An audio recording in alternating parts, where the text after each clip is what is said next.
But ladies and gentlemen, and distinguished visitors, I'm really honored to be here today to moderate a discussion among 5 people, and I'd like to say 10, to include the spouses in front of us, Mrs. Caslin, Mrs. Hagenbeck, Mrs. Lennox, and Mrs. Chrisman, and I know our best to Mrs. Huntoon.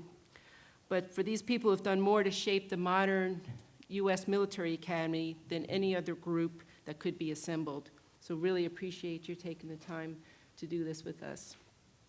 The 5 gentlemen sitting with us today really need no introduction, so I'm going to do something a little bit differently.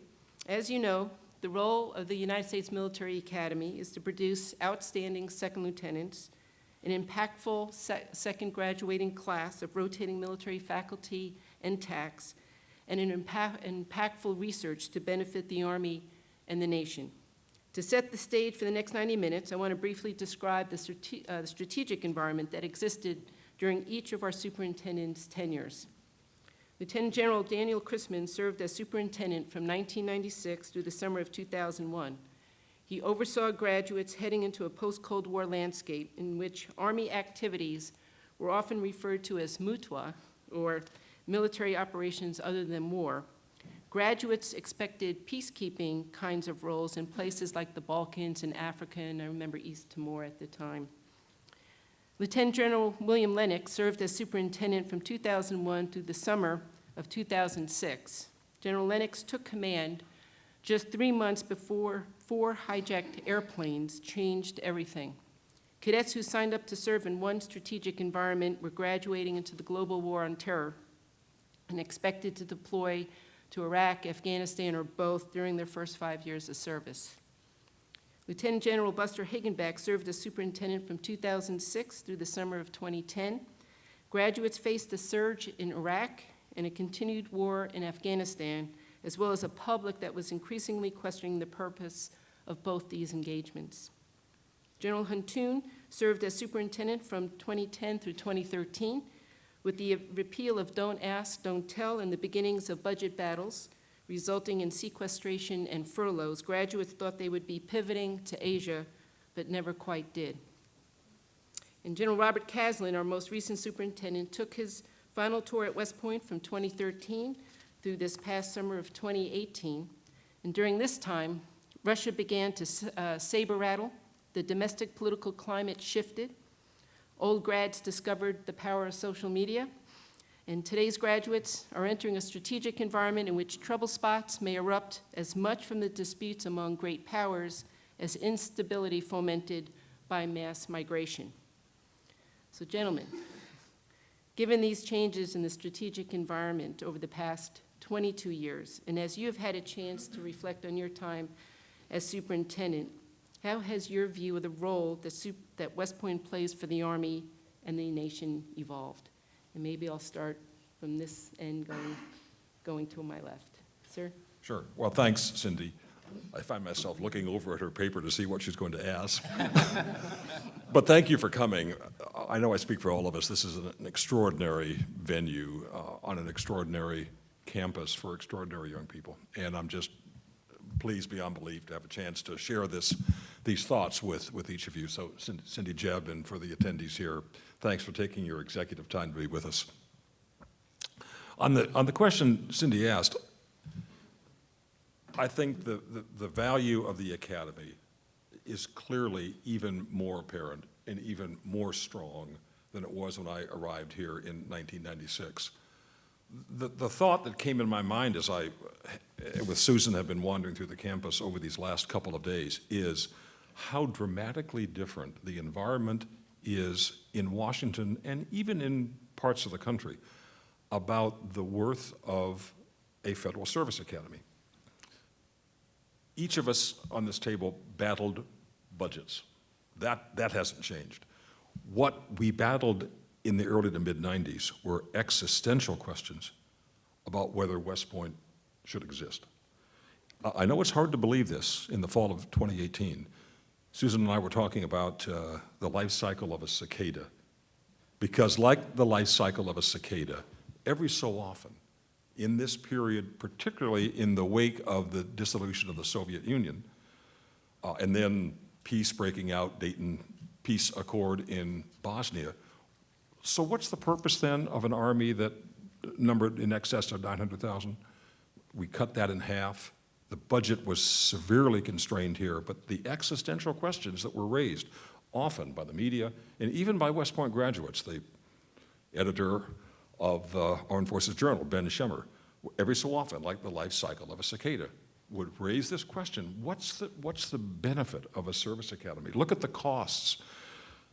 I would have, as superintendent, I would have OEMA, the Office of Economic and Manpower Analysis in SOS, look at not the average cost, but the marginal cost of producing the extra graduate. But like my colleagues on the budgets, I did that, but I also had to make the argument that the worth of a service academy was enduring, and the tectonic change was what happened in my successor's watch on 9/11. So in my judgment, Cindy, that existential question has largely disappeared. The budget questions still arise, competition for scarce dollars with the other elements of the Army, but one huge difference, in my judgment, is that. Thank you, sir.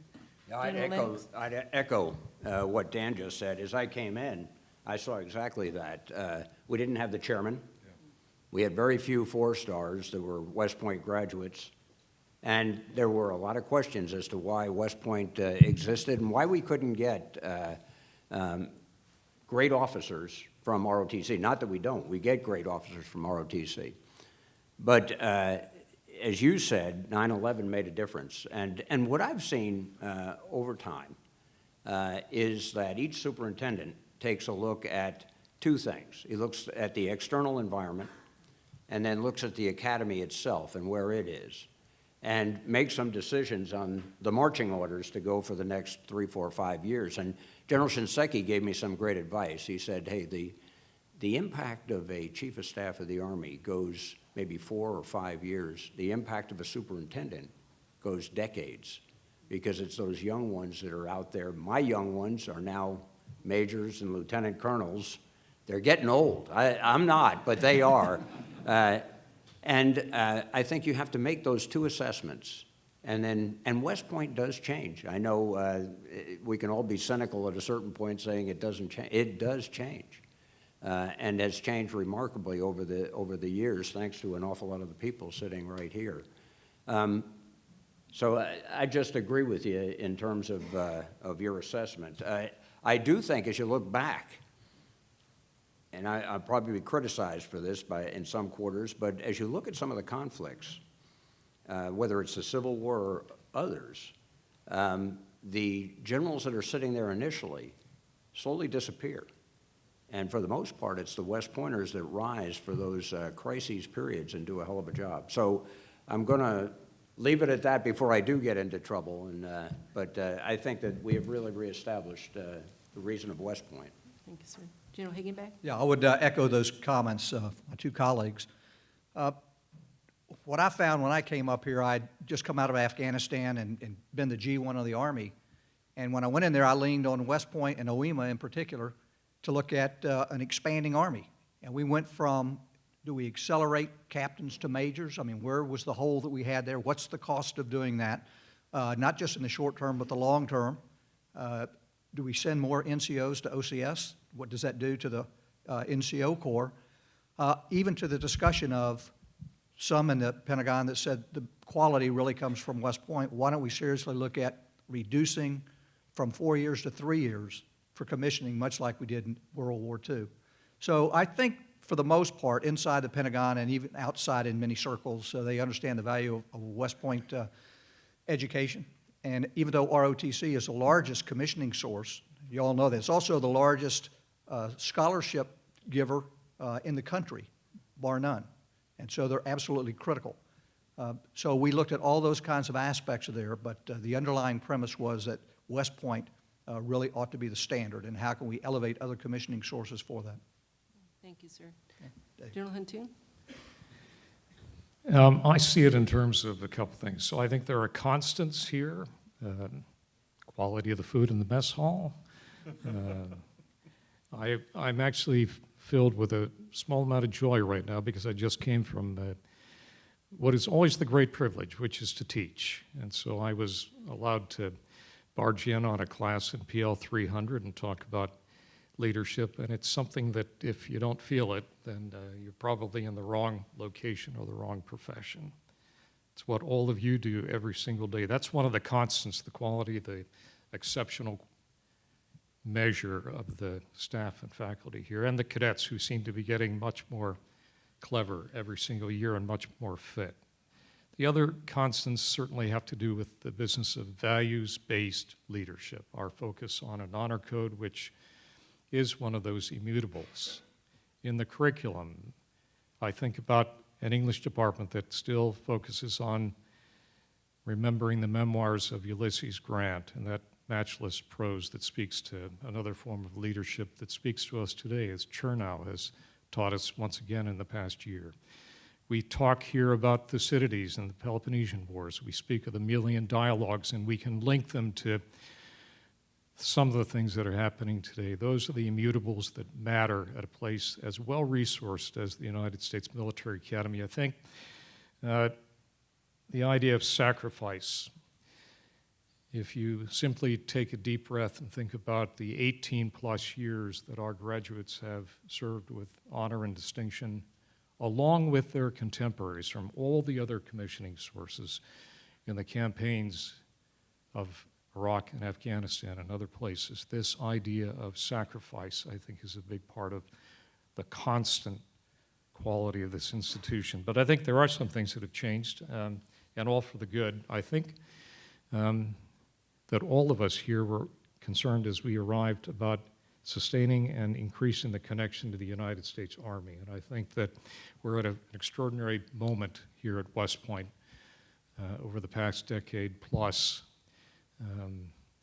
In spite of the fact that Camp Buckner looks awfully familiar to the previous century in which I rolled around, what's taking place in our 16,000 acres, most of which are well beyond the plain, is quite extraordinary. And it is, I think, well preparing our graduates who within months, in some cases, are continuing to face the tough leadership challenges that they've been doing so well for many, many years. So I think what DMI does, the connection to the Army, to its technologies, to its doctrine, to its weaponry, and to the future of the Army is a very, very important increase from the time that I was here many years ago. And then I think the last one is, and it's connected to this idea, is that I think we're doing much more sharing as we recall that we really are 19% of the commissioning source for the U.S. Army's Officer Corps. And our capacity to husband these astonishing resources in a place like this room or in all the new structures that have gone up in the past 20 years is something that must be shared. Because when these graduates leave us, we want all of their contemporaries to be as skilled and as positive and as values-based. And I think the increased sharing that's beginning to take place more than in the past between the United States Military Academy and all the detachments around the world of ROTC, and certainly to an extent OCS, is a powerful element for the future of our graduates, which is service in the United States Army, the second part of our great mission. Thank you, sir. General Caslin, sir. Well, I won't add too much. I would just say, first, thanks for such a warm welcome. It's great to see everybody. Haven't been away for 4 months. It's almost like we almost never left, although it's just great to see all of you and see so many old friends. So thanks for the warm welcome. As I was reflecting on what I can add to this thought about why West Point, especially in drawdown times, my thoughts immediately went to we have to make the case why West Point, and that is fundamentally based on the trust that we have with our client, the American people. Back in, I think, 2012, the Army did a reflective, introspective study of 10 years of war and the impact on the profession of arms. And we realized that in the study of the profession of arms, our client, the American people, is at greatest risk, particularly after 10 years. And that relationship with our client, the American people, is a relationship built on trust. Trust is a function of a lot of things, principally competence and character. And character now becomes so tremendously important because of the Army's reputation with the American people and where West Point plays in that. So with Cindy had mentioned social media, with the introduction of social media, Gerald Dempsey wrote a great book here recently published called Radical Inclusion, and he talks about this thing called the digital echo. So just think of social media. So someone piles on social media and publishes something on social media. It doesn't have to be true or not. What matters is whether it gains support. And if it gains support, if it's not necessarily true, truth no longer matters. And when truth no longer matters, trust becomes distorted. So in relationships, with the entrance of social media that just generates support, regardless if it's true or not, we start seeing the erosion of trust in so many different ways. And how social media has impacted us here at West Point, the vanguards of our reputation, the vanguards of our reputation with the American people, that's got it built on trust and how social media plays and all of that, which is an interesting dynamic that Gerald Dempsey addressed in his book that we also have lived with over the last few years as well. Whether it's clenched fists or pillowcase fights or communist cadets or whatever that's out there, the impact that has on the public trust is really significant, and it's something that can have a detrimental impact on us once something like that goes viral, as we've seen. Thank you, sir. I think what I'd like to do is pull on this thread of challenges, and General Chrisman, maybe ask you, West Point has myriad constituencies, as we've been talking about, that have an interest in how we produce who we produce and how we shape cadets and staff and faculty and research. And I'm wondering how you approach these different constituencies, be they the Chief of Staff of the Army, the Sec Army, old grads, parents, accreditors from middle states, you name it. Well, those were all relatively easy in comparison to the one constituency that I found the most challenging, just to echo again what I started with, that was Congress.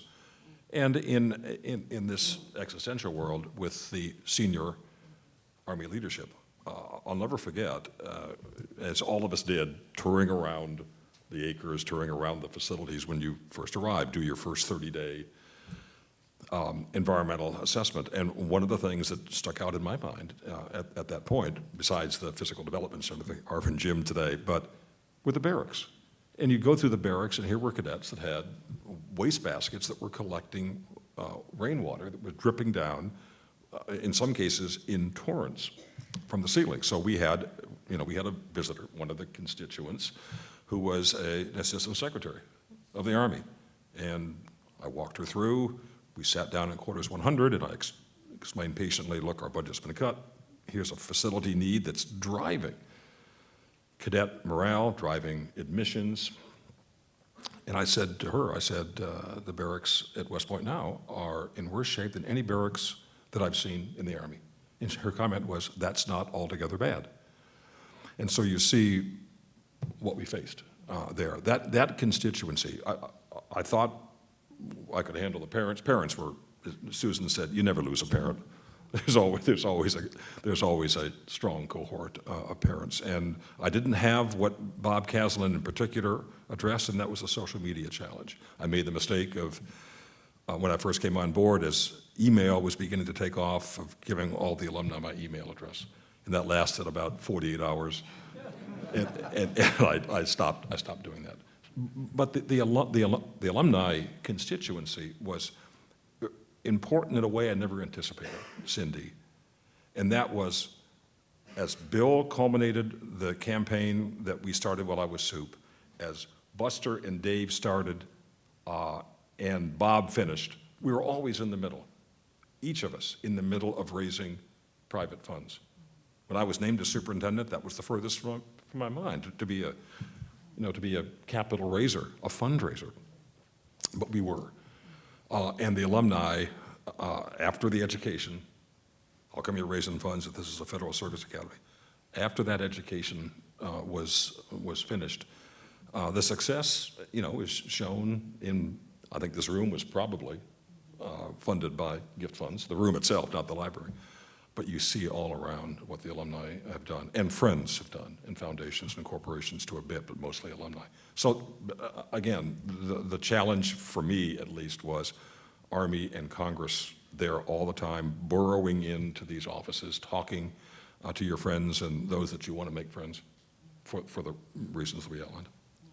I want to tug a little bit on this point of resources and maybe ask General Hagenbeck, because you, as you mentioned, you were the Army G1 and had a chance to really get to know the Pentagon. I'm wondering how that experience maybe helped solidify the resources during your time here for West Point.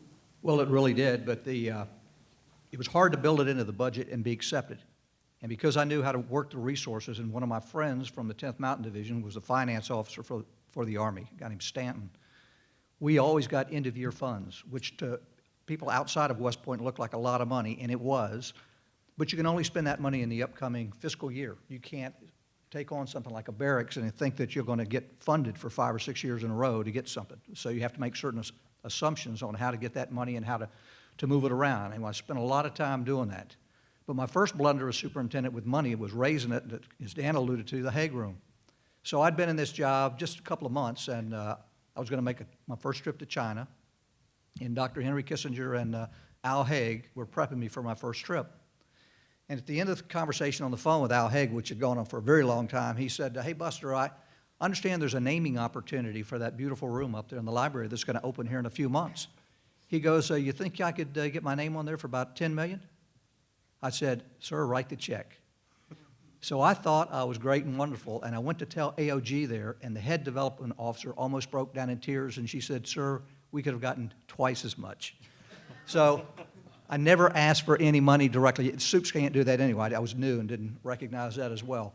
But so the resources come from outside the Pentagon, but giving back to this institution is absolutely huge, and you know it from the academic standpoint where we send students abroad. We go in the summertime for a number of these things. Staff and faculty can account for them. And some of these things can be funded out of Pentagon dollars, but most of them are funded out from the givers that give back to West Point. And I think we're getting better and better as an AOG and others to thank those people that really make a difference in cadets' lives and the staff and faculty in particular. No, thank you, sir. In fact, maybe if we can tug on that some more, General Huntoon, because you were here during furloughs and sequestration, also had some Pentagon time, and wondering what professional experiences you had to address that, as well as, I think, with the private monies as well. Yeah, so I think I had the same experience that Buster had. All of us had the same experience. General Chrisman's comment about recognizing the gaps as we walked through the barracks, all of us lived this. I remember the first month I was here, and somebody asked me what I thought of the barracks, and I said they look hauntingly familiar. So the key is timing also, as General Chrisman knows. The Army was doing the right thing when you, sir, were the superintendent, which is to say that across the force, we had tremendous problems with our troop barracks, and that clearly was and should have been the first priority. I was fortunate to be here at a time when those barracks were up to a very, very high standard, and we had done a similar piece with regard to private investment in family housing. So we had the opening, we had the moment. I had come from Washington as the director of the Army staff, so I had a sense of what the budgeting cycle looked like, and with the help of Chief of Staff of the Army and with a lot of great people from many of the stakeholders that General Chrisman spoke to, whether it was on the Board of Visitors, congressional advocates, others in the private sector, it just came together at the right time. But let me give you a sense of time. So I remember going down to the Visitor Center in 2010, within 30 days of coming here, and leaving wanting very much simply to ask the DPE for a bulldozer to take down the Visitor Center. It was in terrible shape. Every first-tier academic institution in the United States, those that compete at the level of the United States Military Academy, have remarkable, cutting-edge, state-of-the-art visitor center that tell the story of their institution. What story deserves telling more than the history and the future of the United States Military Academy? And as General Kaslan said, the sacrifice, the performance of our graduates in the past several decades in particular. So the need was clear, but it takes time. So in 2010, we saw the opportunity. We had to wait 7 years to get the bulldozers, but about a year ago, we opened the doors at the Visitor Center. We've had extraordinary support from the Department of the Army in this barracks upgrade piece so that the ability to continue to study late at night in the heat of August and September is afforded now to cadets who can do that to standard. It takes time. It was 7 years for the Visitor Center. We're still in the middle of the upgrade of the barracks, so that'll be a decade plus. But the Army, when it was appropriate, has come forward, and we all learned how to tell our story so they in turn could help us to do it to the right standard. Let me just say one thing. What you're looking at here is a relay race. General Chrisman started some items, passed the baton. I got some things finished, passed it on to, and it goes all the way. Funny stories, though, come out of it. One of the things we tore down, 720, if you those that have been here a little while remember 720 where the cadet radio station was and that, and we immediately started thinking of barracks, and we called them the swing barracks. And that really caused problems for you later on because Army was not going to build swing barracks. They were going to build only barracks that cadets could go into. So politically, that became a hot potato. The other thing, the prep school, we thought that it would be a good idea to have the prep school up here. So we did a $250,000 study, taking a look around, got beaten up by the New Jersey congressman for doing it. But then the Army, in their own way, the staff came up and said, well, how much, if we told you to do it tomorrow, how much would it cost you to do it? And, we looked, South Post, we looked at it and said, okay, I could probably do, a floor and maybe $5 million or something like that. Well, that carried through. When they started closing the post, that number stuck.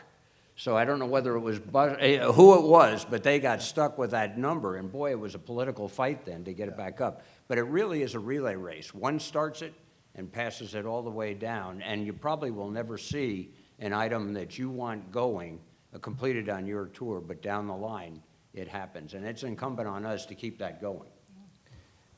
General Kasdan, you want to finish the relay race with CBUP going into ABUP and how you navigated those? So I passed off to General Williams to see we pretty much completed or almost completed the barracks upgrade, but we passed the SEAC, and the Academic Building Upgrade Program, and the Humanities Center, English Department, DPW, HUA.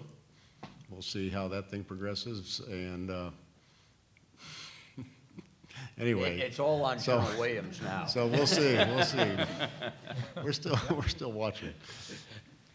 Sir, let me just maybe shift a little bit. Since the time of General Chrisman served your tenure, we've seen a shift in the composition. This gets to the point you have to look internally as well as externally, but we've seen a shift in the composition of the Corps. There's more women, there's more minorities. We see civilian faculty. We've had different developments in higher ed.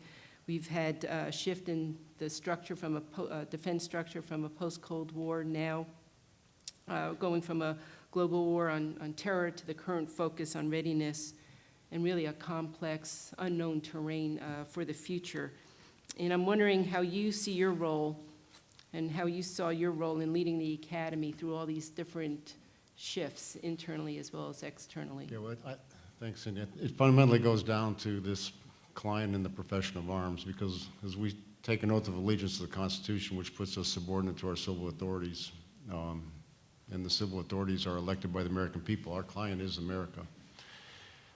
Those of us that were in the Army during the Vietnam timeframe remember where the Army was not well respected, not well treated, underrepresented, poorly represented, and the lack of trust that the American people had with its Army during that time. I remember as a cadet, every time I stepped off post, I found the first gas station I could with a bathroom so I could take my uniform off and put on clothes, and I was so close to the regulation on hair so that I didn't give the appearance that I was in the military every time I walked off post.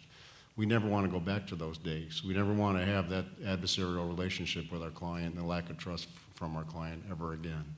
So it's important for us in the military to be who our client is, to represent our client, which really makes the case for the diversity of America, for the diversity of our Army, and therefore the diversity of West Point, so that we are like the Army, we are like the officers in the Army, and the Army becomes like our client, the American people. At least if we're not, we underrepresent them. We risk becoming illegitimate to certain groups that are out there, and God forbid we never want to do something like that. So that was very influential how I thought, because this whole issue of trust with America and trust with our client, the American people, drove a lot of the thoughts that we had. The other experience I had coming from Iraq as a division commander and being in Iraq and also in Afghanistan, realized that in the early war in Iraq, we brought the wrong weapons to the fight. We brought a lot of weapons, mass combat power, because that's how we were going to fight the Cold War. And then what we ended up doing is we ended up turning everybody off, and we just started losing relationships with everybody as a result of that. And it took us some time as an Army to adjust. And I would say that the greatest contribution of ground forces over the last at least 15 years of combat in both Iraq and Afghanistan was not how much combat power we brought to the fight. It was the intellectual ability to understand the complexity of the environment, to understand the natural hierarchy of order, to understand where you put pressure and the second and third order effects on different groups that are out there. And our effectiveness was not in combat power, our effectiveness was in relationships, and how important relationships intellectually were to the most effective leaders that were out there. As a division commander with 38 battalion commanders out there, the best battalion commanders were those who had the best relationships with all the different indigenous groups that were out there. And why were they the best? Because they were most effective. Why were they most effective? Because relationships are what drove that. How did relationships get created? Because they had understood the culture, they understood the nature of the battlefield that was out there, and that's where effectiveness occurred. So it impacted me on our thinking here, particularly in our academic programs, because our academic programs here at West Point are tremendously important in our intellectual development for this next generation of leaders that are going out there. They've got to learn how to fight, but more importantly, they got to learn how to understand the complexity of that battlefield that they're fighting on. And in that understanding of the complexity, they got to understand what the cultures, and then they have to have the skills to develop the relationships so that that's where their effectiveness will be. Sir? I was assigned up here in the PE department, and women had been admitted 2 years prior, so they had 2 years to go for the first graduating class. And I immediately could feel that sense of hostility from the upperclassmen, especially the two ahead of them that had no females. It was very hostile. Fast forward to 2006, I came back as superintendent, and you'll remember there's a young lady who had been command sergeant major of the brigade, African American. I think she was an athlete as well, Emily Perez. Track. Had been killed. And so she was being buried in West Point Cemetery. This was still summertime, and so you just had cadre cadets that were here. Went down for the ceremony, and the representative from the Glee Club were primarily women that were singing. And when they sang the alma mater and the corps and used phrases like, "We sons of today, we salute you," I had an immediate flashback to when I was in PE and that sort of thing, and believed that those words needed to be changed. But I'd gotten some advice from my predecessors and worked that through committees and tiger teams and all that kind of stuff. And we knew what the answer was. And I got with the Glee Club lady that headed it up, and they rewrote the words to be gender neutral. And so in the fall, when we made the change, the Corps accepted it. All the old grads that come back for all these football games, the soups meet with them and have a talk to them, and invariably somebody would stand up and say, "General Hagenbeck, all of us almost in unanimity hated that change, but we're old grads and we'll salute you and support it." And that came from every single class but one. So diversity can't be fixed overnight. We need to have our entire population represented as best we can in our Army, and little steps make a difference. No, thank you, sir. In fact, I'm wondering, General Lennox, based on your time as superintendent, I know you just stepped down as being president of St. Leo University in Florida. Is there something that you've been able to, maybe in the discussion we just had, but have been able to draw upon that helped you in that role and vice versa? Is there something in that role that you can now share with us that we ought to learn from? Yeah, I think, well, I imagine a number of you have either come from the academic world in a different environment or maybe aspire to go there at some point. The superintendent at the Air Force Academy, I met him at one of the NCAA events a couple months ago, and he goes, "What's the difference between leading an academy and leading a private college or university?"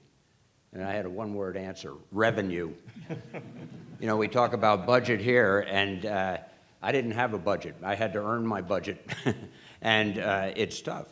I unabashedly used West Point as a mark for us, and I've talked to people. St. Leo University is a Catholic university just outside Tampa.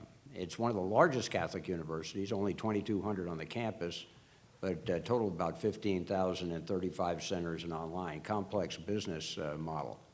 This is no good deed goes unpunished. I was on the board, and my predecessor went 18 years, and then the board fought over who was going to take over, and the chairman finally said, "Hey, you ran West Point, would you take over St. Leo?" And I said, yes, you know, on an interim basis. I wasn't planning on being the long-term person there.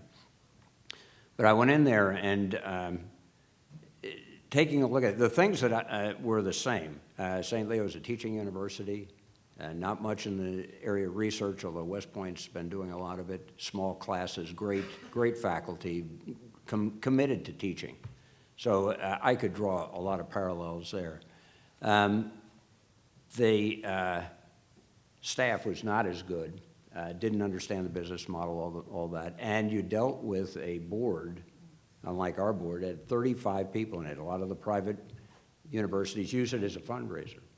So that was an interesting challenge. Not many of them had ever been on a board, not many understood a board, and a lot of them didn't understand the business model.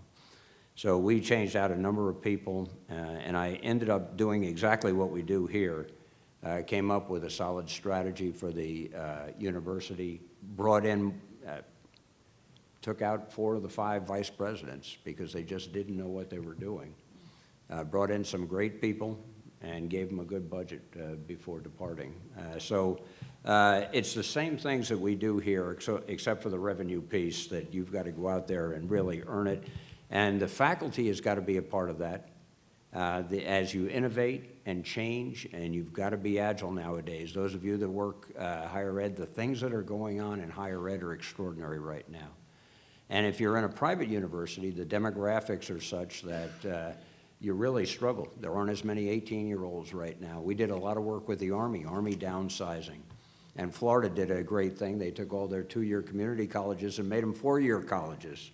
So you had more competition. So you had to be sharp, and you had to be on the cutting edge. And you needed people that were very, very good. One other thing, I was sitting on a panel the other day with, and this was very good for me, with an individual who had been CEO a couple times and was at one time the mayor of Dallas. And he said, the biggest mistake I have made in the past is keeping people on for too long. And I may have done some of that myself in this last gig, but it's a lesson for all of us. You know, especially as you go up. If you're a battery commander and you have one bad person, you can compensate. When you start getting up battalion, brigade, and any of the bigger organizations, when you bring in a person that can't get the job done, everybody underneath that person suffers. So move them out as quickly as you possibly can. So I took my West Point in and garnered a few lessons learned on the way out. Yes, sir. I guess most importantly, who are you rooting for tonight's basketball game? Yeah, well, I set up, for those of you, now, here's a warning. So I set up a competition. I called Coach McGarity and said, hey, I've got St. Leo is very good in sports. Okay, so in D2, they were the #2 Division II college 2 years ago. They were #4, I think it was, last year. I go down to visit the tennis and the golf teams, men's and women's. There's not an American on them. They are very, very good. Women's basketball team this year is very young, although I talked to the the captain of the West Point basketball team last night, a great young lady, and she said that West Point was young too, so it's going to be a good one. The warning, and I got it just now taking them around to show them with West Point, and they were in awe, was that a lot of the players are from up in this area, and they're going to have 400 people or so here at the game, so you got to come out, okay? I'm going to do what I typically do at the basketball games, yell at the refs. There you go. Sir. No, but Bill, you didn't answer the question who you're Oh, rooting yeah, for. that's- So- Not the refs. So I think everyone in this room can see that being a superintendent has got to be exhausting. You run also a 16,000 square foot bed and breakfast. So I'm wondering, because it's not just you, it's your family that's in this enterprise, and I'm wondering how you all coped with some of that stress. Anyone? You going to ask the women? And, or how your family helped you cope with that stress. How about that? When I would get tired, I would walk through the barracks, and Susan would attest to this. If I was down 8:30 or so at night, 9 o'clock at night, down physically, and just exhausted, I'd just wander through and talk to the cadet in charge of quarters. If there's a TAC or TAC NCO there, great, let's walk through and see what's going on. You know, Yogi said you can see a lot while looking and hear a lot while listening. And so for me, that was always an uplift. It was exhausting and demanding for sure. And Susan, like all the spouses here, just went the extra mile on this. May I tell the story about the introduction at AOG? So, okay. So, like all of us, you know, you go through Founders Day, and this was one of our biggest Founders Day events in Houston. And Jack Hammock, who was the chair of the Association of Graduates, was introducing me, and Susan was sitting like right here, and the chairman said, so, and Jack was born in Mississippi and raised in Texas, so he had that wonderful dialect. So he said, I just want you to know that General Chrisman loves the Corps cadets. Why the first thing he thinks about at night, when he wakes up in the morning, first thing he thinks about is the Corps cadets, and the very last thing he thinks about at night, very last thing, before he turns off the light, is the Corps cadets. And Susan stands up and says, not every night, Jack. So for me, it was the Corps cadets that I absolutely loved interacting with in the class and in the barracks. Sir? Dan's Oh. exactly. If you were in the office and you had to get out, getting out there with the cadets made all the difference. It was stealing energy from the young. That's what we said, stealing energy from the young. And it made all the difference in the world. Ann and I, when it first began, said we were going to take one day off a week. We were going to take one day off a week. And we went Saturday, we went around, we saw all the sports and everything like that. And next day in church, Ann turned to me and said, well, what are we going to do today on our day off? I said, Ann, yesterday was my day off. I saw all the sports, and so we never worked it out. It was 7 days a week. Yeah, when I was G1, I was the Chief of Staff's rep to West Point, so I would come up here mostly quarterly, and Bill and Ann were kind enough to let me stay with them. And so when I ultimately got this job, unexpectedly, I kind of thought I knew what I was going to do, and it took me a year to realize part of the job description should have been partier. I had no idea of all the socials that you had to attend, which was day in and day out, it seemed like. And so we would either try to take Sunday afternoon off after church, or when we were really tired, sit out on the front porch there and have a glass of wine, obscure, and see the cadets that were walking around and talking to them. Same sort of thing y'all are alluding to. General Huntoon? I think the quarters don't belong to us, and we know that. We've all lived in those kinds of houses for a number of years simply because we were privileged to continue to serve. And so I always thought, and I know Margaret did too, that opening those doors many, many days and many evenings was an extension of what you do every day. The joy that you feel in teaching cadets and listening to cadets and learning from cadets, which is the heart of the mission here. It's train, educate, and inspire. And so I think we all found our ways to get the private moment. That's important to sustain some form of resilience. But you know, we talk about resilience a lot, and it's not like stasis in the sciences. We'll never be at equilibrium.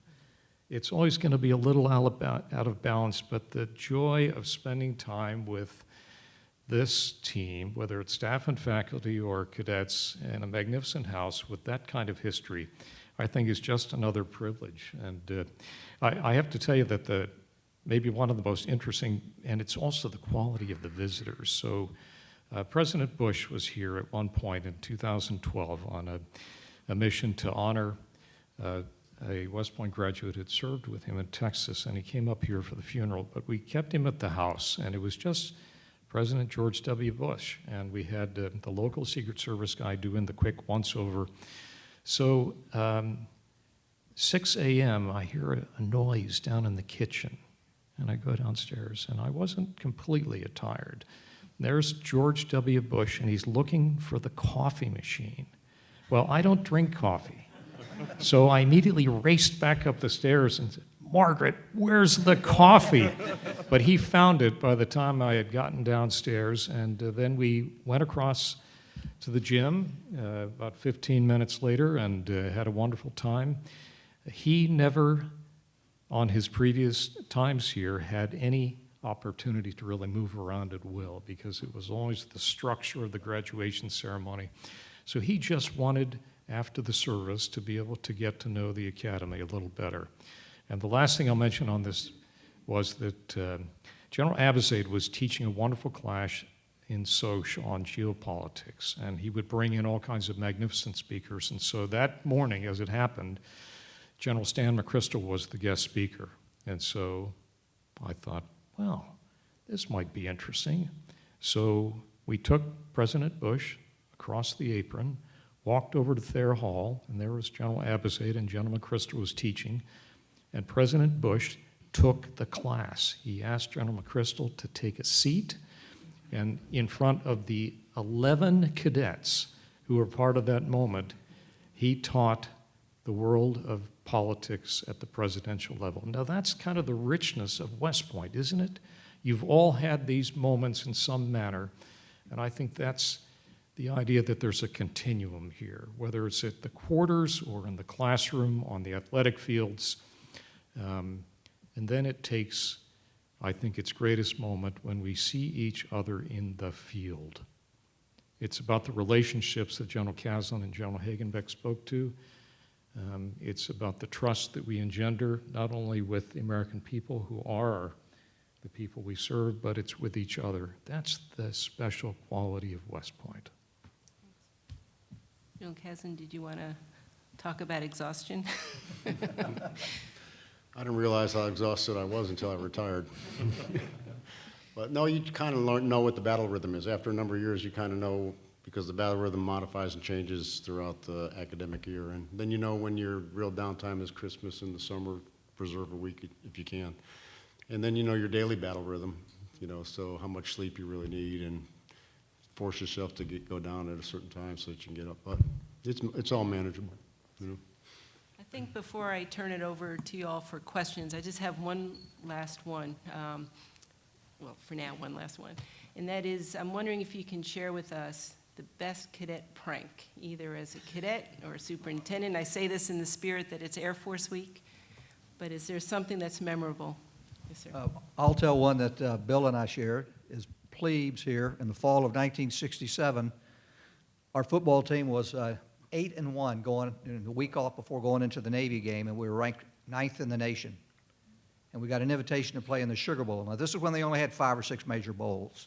And within 24 hours, the Secretary of the Army said we could not accept the bid, that we were a nation at war in Vietnam, and he didn't want a bunch of cadets running around down in New Orleans showing themselves up and partying. So the very next day, mandatory formation for breakfast, and as we walked in those days they had actual sugar bowls made out of silver, very expensive. And we walked in, and there wasn't a sugar bowl on a table. And there was a banner hanging down from the poop deck that said, "No sugar bowl for the Army team, no sugar bowls for the Corps." And I won't say who was involved in some of that either. else want to share? 2012 Army-Navy Week, I got a call about 21:30 at the quarters from the commandant. Sir, I wonder if you could come down here to the tree in front of the Marty Marr house. It appears we have the Navy goat. And sure enough, we had some resourceful cadets who, about every 10 years, I think has been the history, managed to find a way to bring to the United States Military Academy the mascot of Annapolis. So I went down there, it was pouring rain, there was a miserable looking goat who was tethered to the tree, and the commandant looked very sheepish, as if he was about to be struck by lightning. I reassured him that he had a bright future, and I went back to the house and I called my counterpart and I told him there was good news and bad news. He was not real excited about this. His theory was that he and I had signed a compact, which is true, that we had given each other our word that we would be above board. Somehow that strategic communications did not get down to every echelon of the Corps of Cadets. But we found a way to very rapidly return the goat, who survived to this day. And I have a feeling that that kind of initiative over time is useful to the United States Army.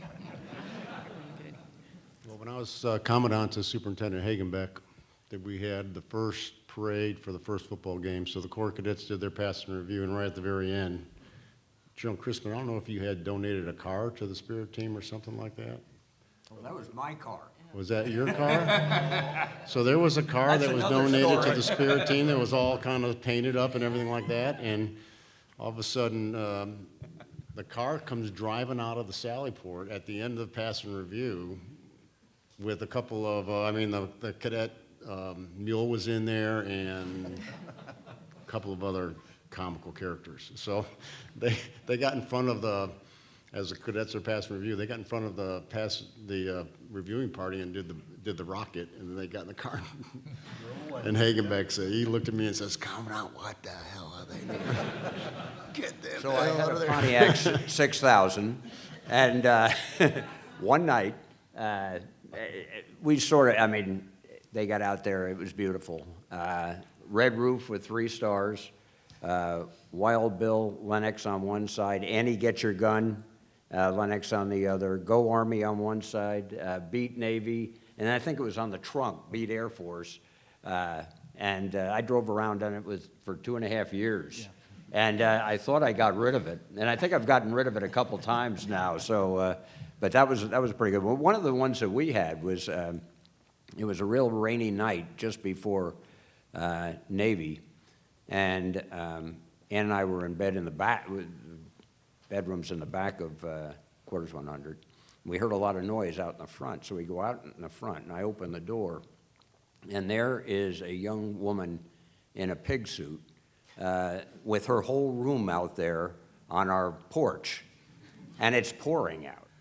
And the only thing she had to wear, you had to think of who did this in a hog suit, okay? Let's see, which mascot is a hog, So it was relatively easy to zero in on the tack, and we...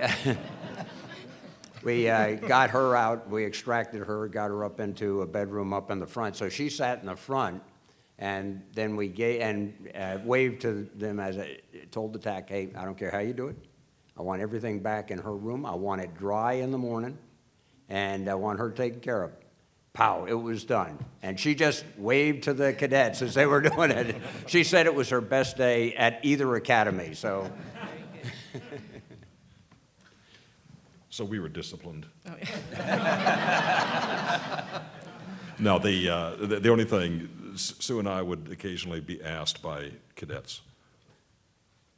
There aren't cadets here, are there, Cindy? Are there cadets here? Not that I can see. I'm just being partly facetious. The cadets would say, "Sir, can you tell us about the mess hall riot in 1963? No. I'm not going to tell you about that, because I don't want to give ideas. So it was like a deposition. Was there a mess hall riot? Yes, there was. What year was it? 63.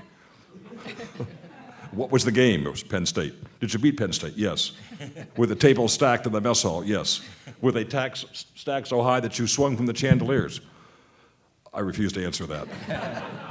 So, no, not while I was superintendent was there something memorable, but brother, when I was a cadet, it was devastating. There was a lot of damage.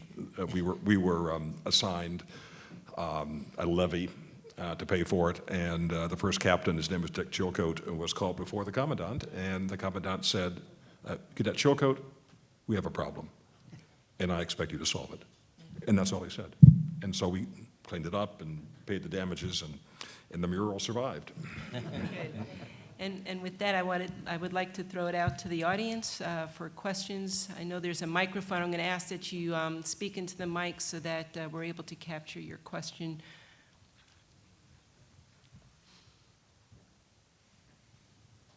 There we go.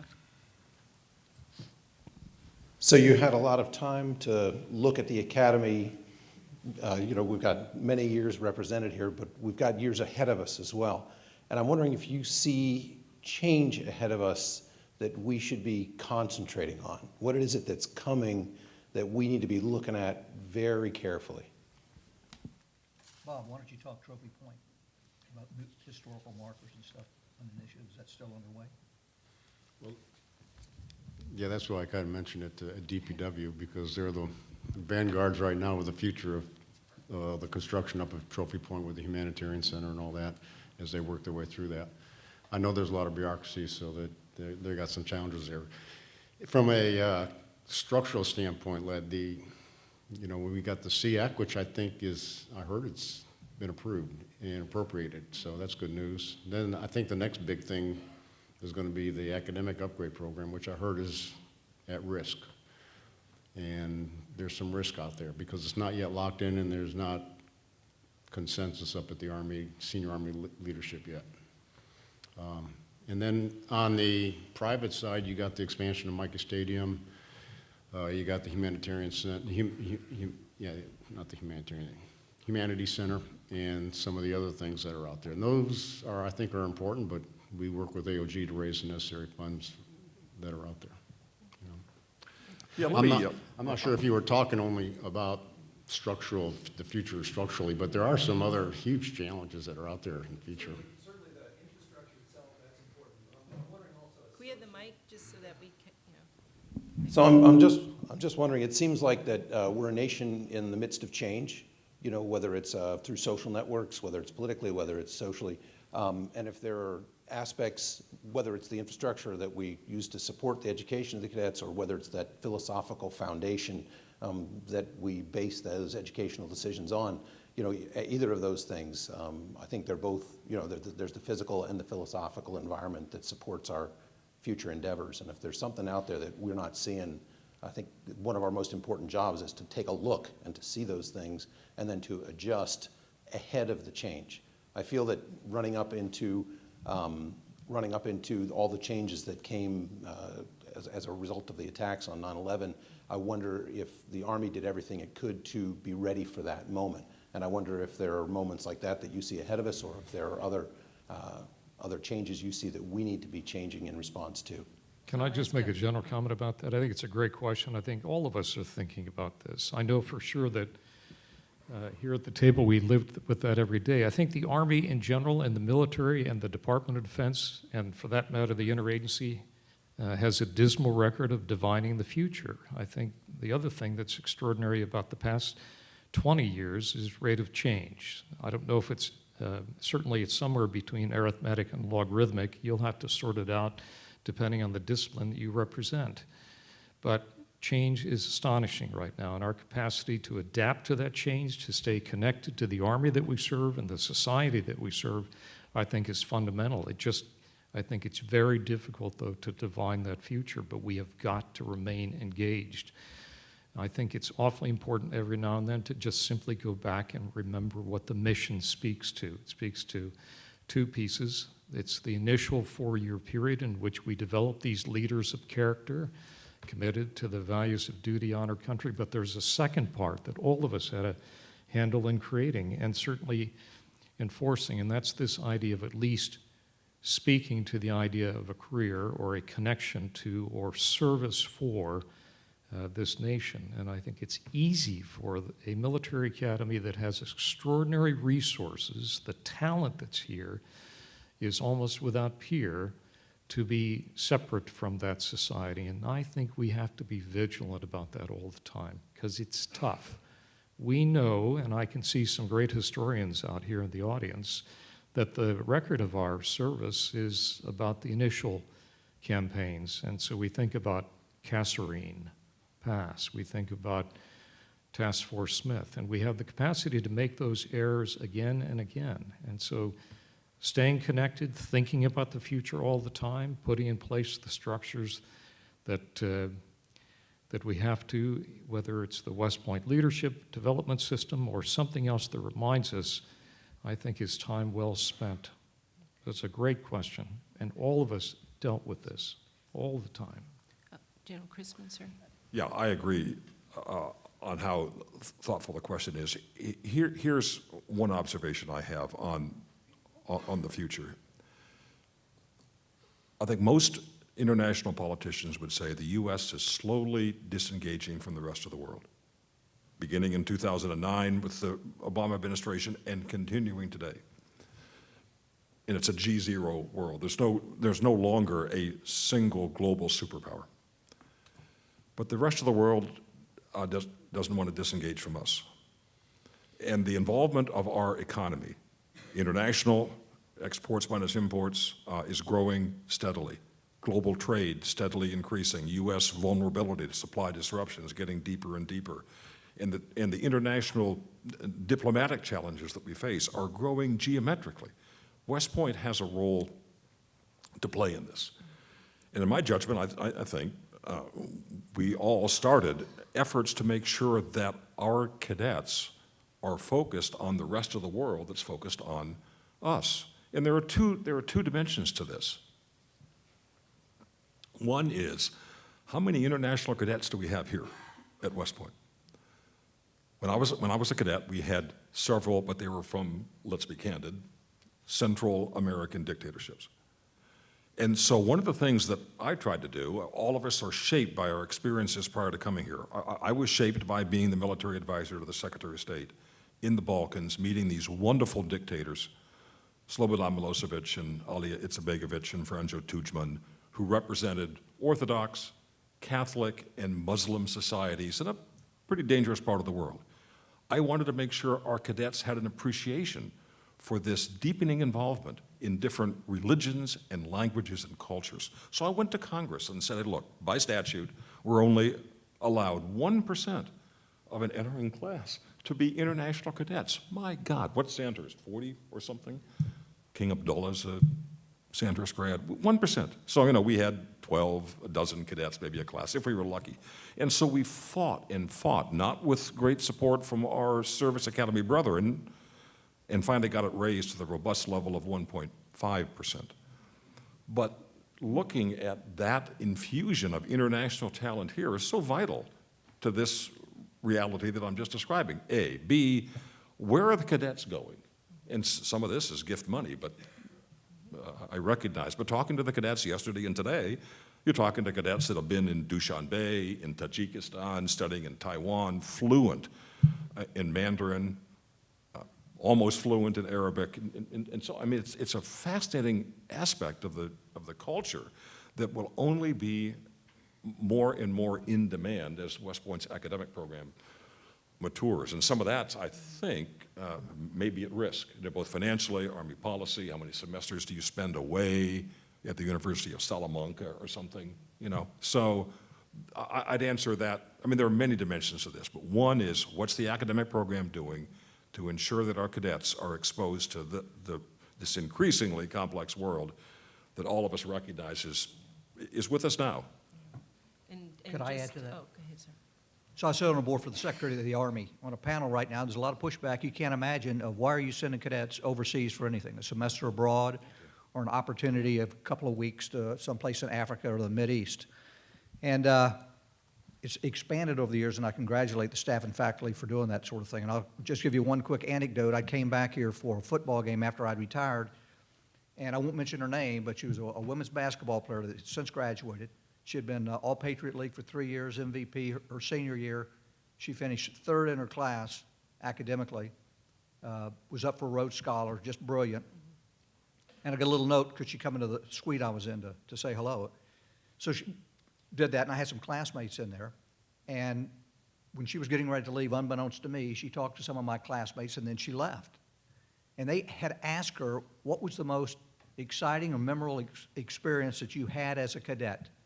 And they thought, because these were small football players, that she was going to say she hit a jump shot with a couple of seconds left to beat Navy at Navy. And she said it was the 2-week experience she had before her junior year in China. So that reinforced to me. She talked about it being just life-changing and how important it is. It just underscored that. So when I hear this coming out of the Secretary of the Army staff, I really push back on that we need to maintain what we're doing now, if not expand it. Coming from a different direction, I'll tell you that I think West Point's unique in the balance between its engineering and its liberal arts. And I think we have to maintain that. I think that the work that's done in the first 2 years is tremendous, a great background for doing the kinds of things we're talking about here. And I congratulate Dan for the work he did in opening it up, both with our cadets going overseas and cadets coming here, because it really makes a difference. I know we had 3 cadets in our class, one from Korea, Thailand, and the Philippines. The 3 of them made 4-star. 2 of them became chairmen in their countries and just opened up opportunities for us that we would never have. So I think we do have to maintain that, and we've got to maintain those first 2 years, tremendous background before a cadet delves into a major, and I hope that that's taken into consideration as we go forward. General Caslin? Yeah, Lynn, obviously a great question. As our nation becomes more divided, and as our nation and the world becomes more diverse, as our Army becomes more diverse, as our officer corps becomes more diverse, and as West Point does, you got to ask myself, or we ought to ask ourselves, whether we have the right leader development models for this increasingly diverse population. 2 ways. One is, are we developing them to know how to lead diverse teams? Not only to be diverse, but to lead diverse teams. How do we develop them so that they know how to build cohesion within diverse organizations? And second is, as we are committed to this diversity and we go out and recruit diversity to the standards, we're going to find ourselves in some of the underprivileged, underdeveloped communities that are out there, where, let's face it, I mean, kids come from South Chicago, they don't know who their father is, they grow up and they've seen relatives get murdered on their front porch, and they are in the survival mode, and that's how they've grown up, and then they come here to West Point. What are our leader development models for that young man or woman so that they can internalize our values of duty on our country, rather than being a survivalist just to get through? Do we have the right leader development models to do that? And I'm not sure we do. And I think this is something that we in the future have to really look at seriously and address. Because if we're going to be the preeminent leader development institution in the world, then we're going to have to make sure that we have the right leadership development models for the future. Okay, questions? Next question? Or I, as a moderator, am going to take the advantage of this. I'm wondering, especially from your graduation classes, you've seen a great deal that the Army has gone through that we've talked about already. And I'm wondering if you could share a little bit of your thoughts on the all-volunteer force. As we look at the percentage of Americans eligible to sign up, when we look at if we talked about the vast complexities, we're looking at everything from decisive action kind of missions to everything on the rest of the spectrum. How do we manage that all? Is the all-volunteer force sustainable going forward? I'll try to answer it as a former G1, but also sitting on the Secretary of the Army's panel. We're worried about it, making it happen. We're not worried about West Point and the commissioning part. ROTC, they spend most of their time recruiting youngsters to bring in right now, and we spent some time with them out at Fort Knoxter in summer training to hear some of the dilemmas they face. But they have ways potentially to overcome all of that. But they worry about the the youngsters that are coming in and coming through basic training and the physical aspects, because youngsters are not as physical as they have been in the past. Staying connected electronically, they're used to having their phone with them all the time, and you have to pry them off that. So how do you develop these? And I go back to what Bob said too, the leadership models, but also the development all the way from the way we train initial entry soldiers to come in is something we're going to wrestle with for a while. Well, I was commissioned into a draft army. Bill and Buster also tail end of the draft. And it's interesting, I reflected on this in the class just after lunch, PL 300, with a group of cadets that was exposed to the issue of cohesiveness in the Army. And the instructor, a great young captain, aviator, was showing the opening scenes, the opening credits from Band of Brothers.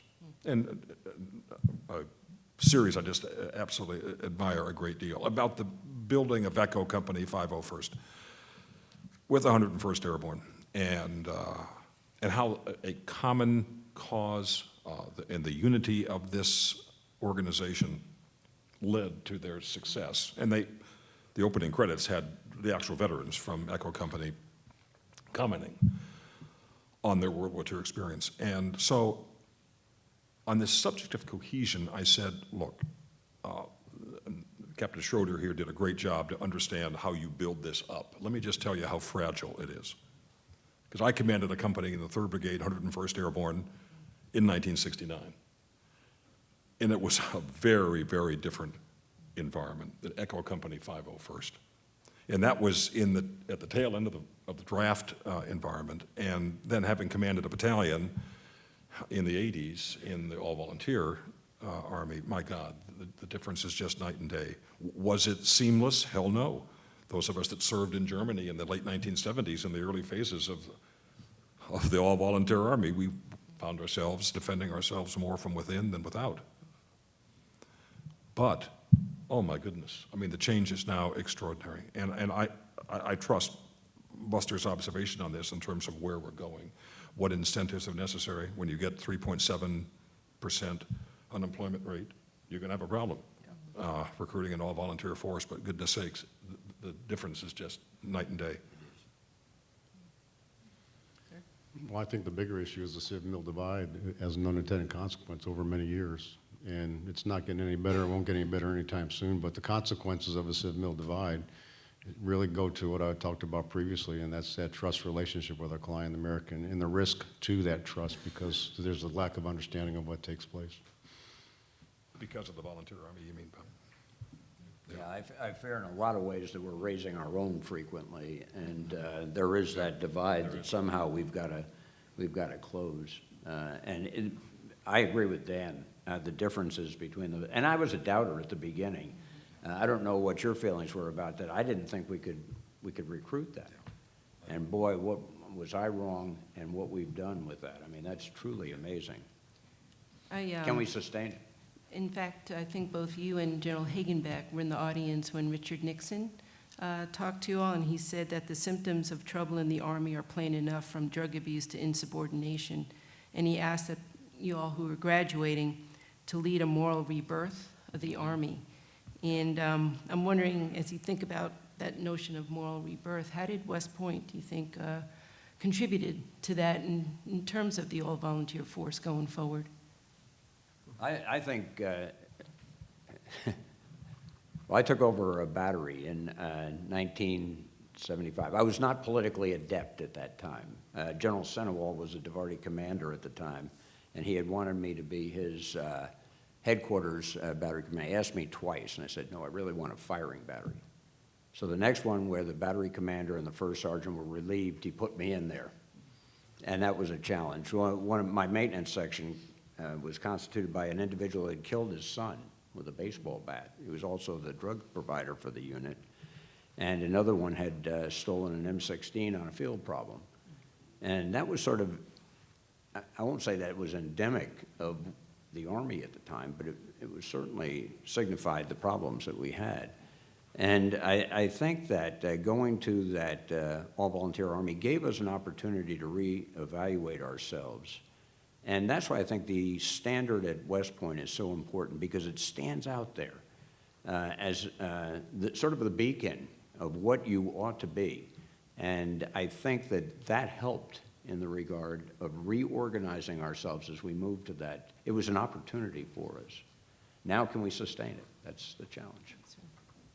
Yeah, we experienced the same sort of thing, and leaving here, I had volunteered for Vietnam, and before I got there, we were withdrawing, and they brought the 25th Infantry Division back to Hawaii, so Judy and I had to go to Hawaii instead. But it was a tumultuous time because any soldier that had 12 months or less on active duty and coming out of Vietnam was stationed in Hawaii. And the drug and racial problems were extraordinary. And we wrestled very hard with them for the first year, and then the Army took some of the best and brightest out of the Command and General Staff College and sent them out to the 25th. And they turned it around. They basically got all the officers together. You know, we used to have officer calls on Friday with a little bit of beer. And they basically said, enjoy the beer because we're going to the field and not coming back in until this problem's fixed. Well, it wasn't quite that egregious, but it was just about like that. We spent all kinds of time. They just wanted to keep the soldiers out of the barracks. And finally, we learned how to build teams with some great NCOs that could police the barracks and take care of it. And we had a guy in my company, and Judy can tell you the story later on, he was the biggest drug dealer, and he came to his senses, and he decided that he was going to police the barracks area, if you've been to Hawaii, in the quadrangles.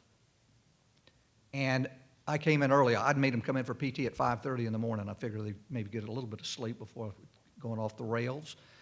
And he'd been in a fist fight in the shower and beating up guys who were bringing drugs in, and they looked awful.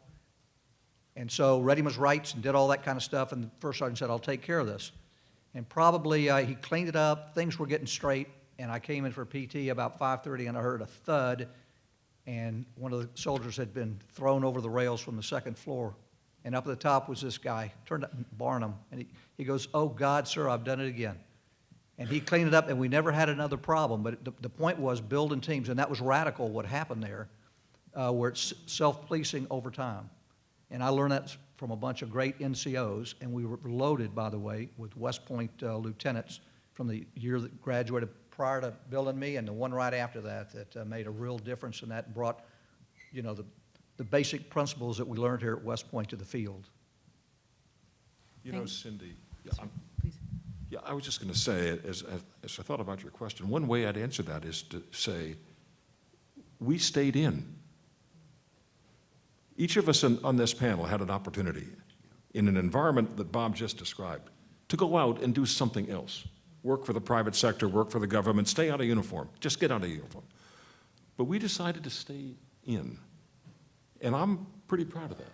And I'm pretty proud of the colleagues that at a difficult time in the Army, when the Army was facing these really serious, as I mentioned earlier, existential questions about its future, there was a cohort of West Point grads, not obviously us here, but I'd like to think we played a small role in keeping the Army alive. I love the Army. I love this institution in the country. And each of us here feels the same way. And we decided to stick it out and to do something to contribute to the rebirth of the Army. And it needed some rebirthing. Thank you, sir. I'm going to call on you, Ty.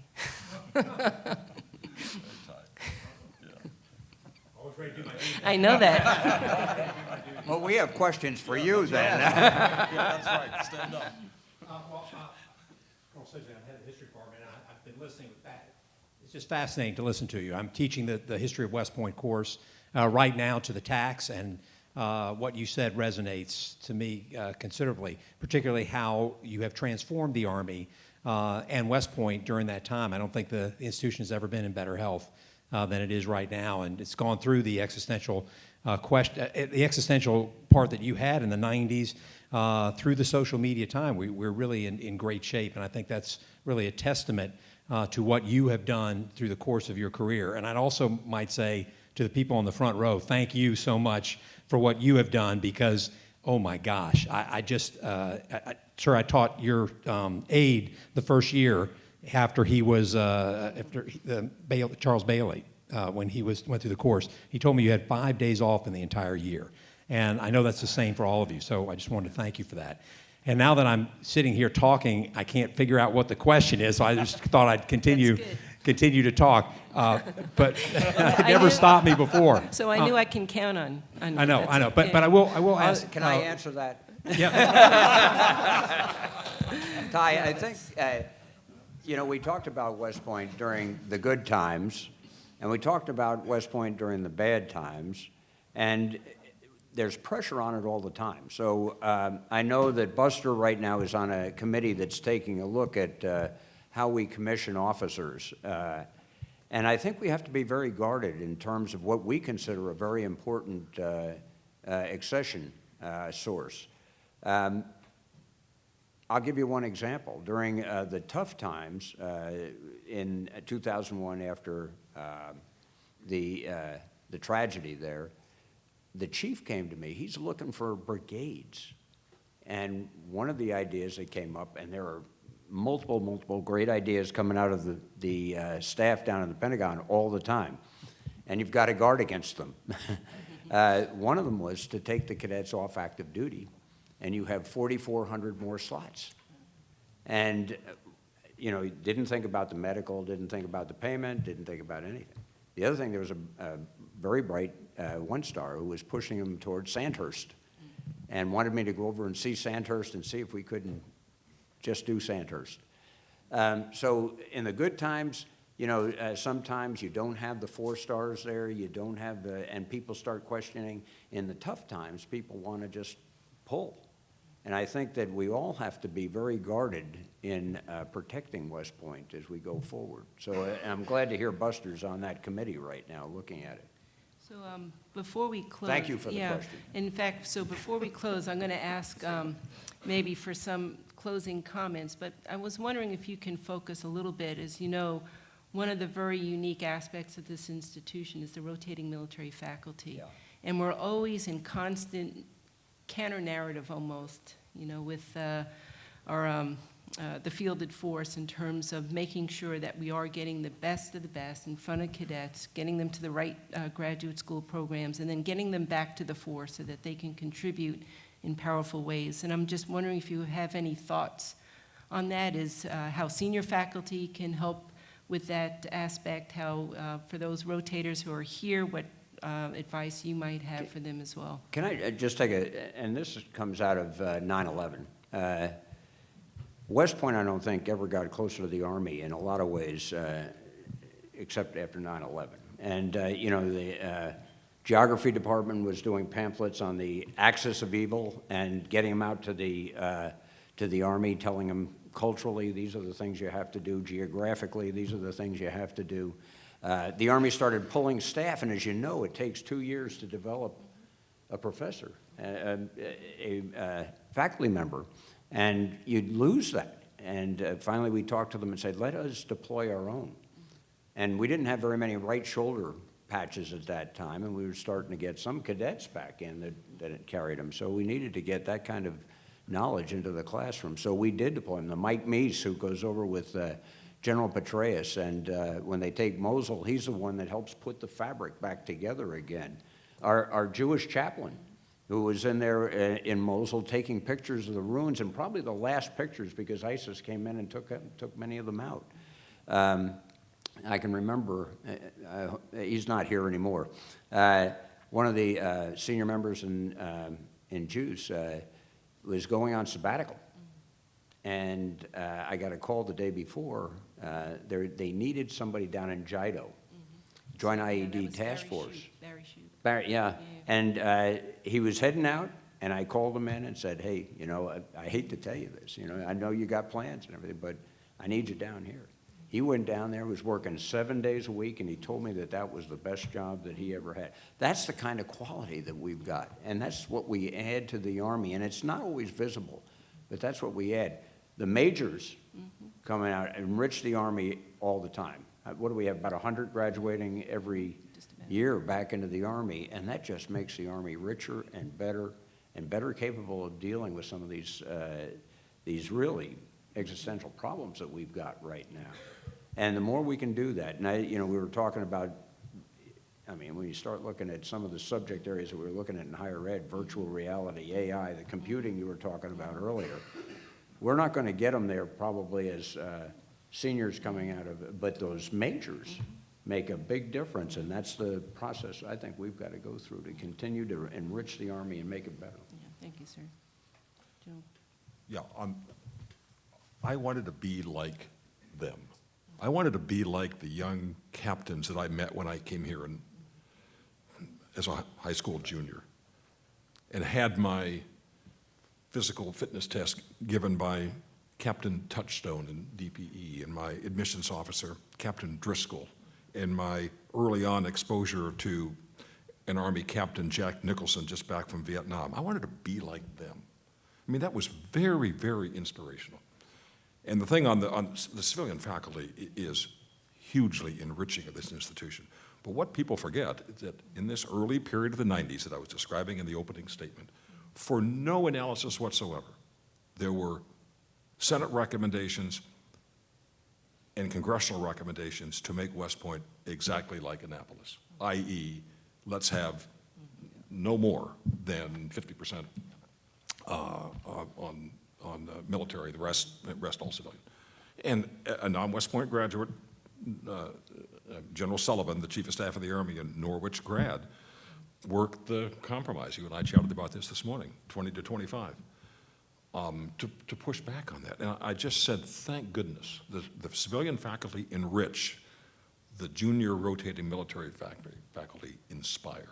And those young captains inspired me in 60 and 61, and I'd like to think they still do. I could echo those comments. I mean, Bill Carpenter was my DMI instructor here, and I wanted to be like him. And luckily, I was able to serve with him twice, so once I was commissioned. But one of the internal battles that we fight constantly that's invisible to most of the Army is the HR community in the Pentagon and at Fort Knox. And they're professional bureaucrats. It's just extraordinary.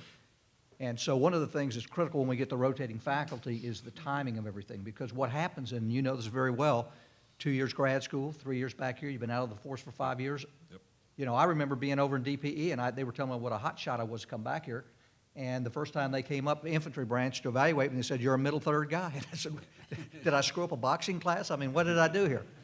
And that still exists with us right now, and we have to wrestle with that and find ways to get some of our staff and faculty maybe right after grad school for a year deployment and then come back. I mean, you've thought of these things, but we're never going to end that battle, I don't think. Yes, sir.